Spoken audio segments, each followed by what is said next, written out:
This is the briefing from Transport Topics for May 12th. I'm Esmeralda Leon.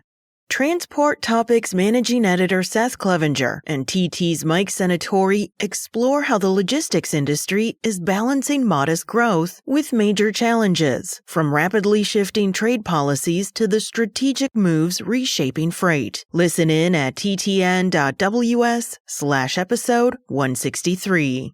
Now let's dive into the day's top stories.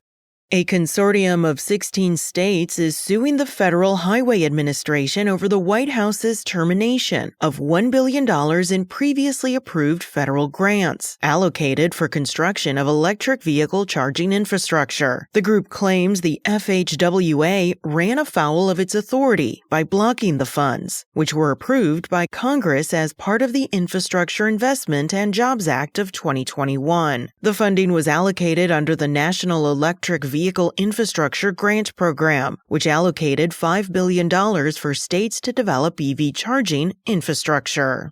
Concerns are mounting that the $17.9 billion military global household goods contract is falling short of its goals. This is the most notable by the transfer of large numbers of moves away from the single point of contact contractor central to the program and back to the military's legacy moving program that the new system was intended to replace. 3 U.S. senators, several large U.S. movers, and American trucking associations are calling attention to the performance by the contractor, Houston-based HomeSafe Alliance. In a statement, HomeSafe said it is working closely with Transcom. The Department of Defense each year oversees an estimated 325,000 annual moves of military families worldwide.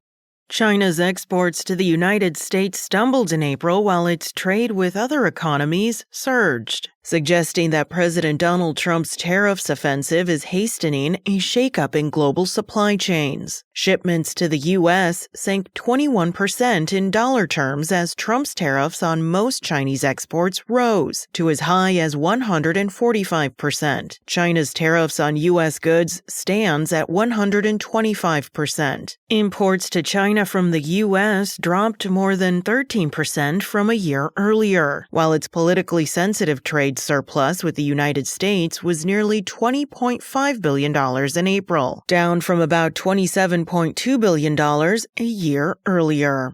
That's it for today. Remember, for all the latest trucking and transportation news, go to the experts at ttnews.com. Spoken Layer.